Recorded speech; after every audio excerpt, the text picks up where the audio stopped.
সকলোকে নমস্কাৰ জনাই আজি ভিডিঅ'টো আৰম্ভ কৰিব লৈছোঁ। আজি এটি কণমানিৰ প্ৰতিভাৰ বিষয়ে দেখুৱাব লৈছোঁ।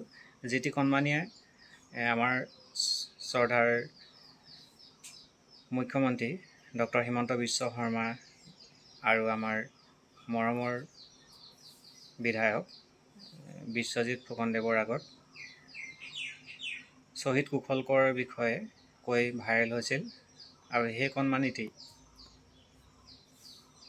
আমাৰ নৱজ্যোতি আঞ্চলিক বৰনামঘৰত কি সুন্দৰকৈ গুৰুজনাৰ জন্ম জয়ন্তীত গুৰুজনাৰ বিষয়ে বক্তৃতা প্ৰদান কৰিছিল, তাকে আপোনালোকৰ ওচৰত দেখুৱাবলৈ লৈছোঁ।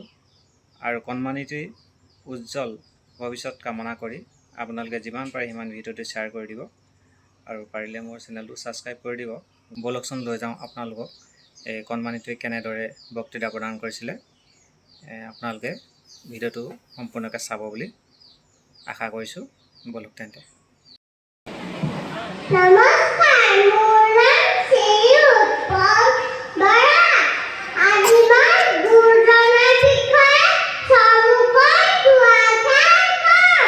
ভুল হ'লে ক্ষমা কৰিব।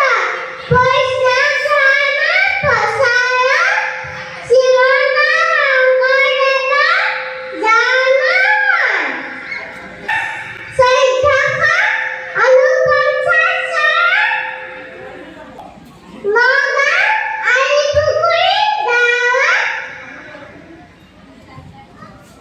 পিতৃ কুসুম্বৰ ভূঞা, মাতৃ সত্যবন্ধা। সৰুতে পিতৃ-মাতৃ হেৰুওৱাৰ বাবে বুঢ়ীমা খেৰসুতীয়ে ডাঙৰ কৰি মহেন্দ্ৰ কন্দলী স্কুলত পঢ়িবলৈ দিয়ে।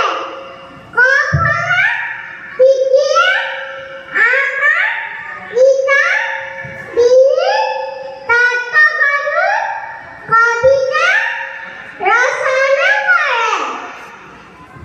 তেখেতৰ ধৰ্ম, সংগীত, নৃত্য, ভাষা, ৰীতি-নীতি ইত্যাদিৰে সাহিত্য ভঁৰাল চহকী কৰি থৈ গৈছে। বৰগীত, ভক্তিনাম, অংকীয়া নাট, বিষ্ণুপুৰাণ, কীৰ্তন, গুণমালা ইত্যাদিৰে সাহিত্য ভঁৰাল চহকী কৰি থৈ গৈছে। এই তাল, খোল, বাদ্যযন্ত্ৰ অসমীয়া সম্পদ। গুৰুজনা আছিল যদিও সঁচা শিল্প আৰু সাহিত্যিক। অসমীয়া জাতিক জীলিকাই ৰখা মহাপুৰুষ শ্ৰীমন্ত শংকৰদেৱৰ 1568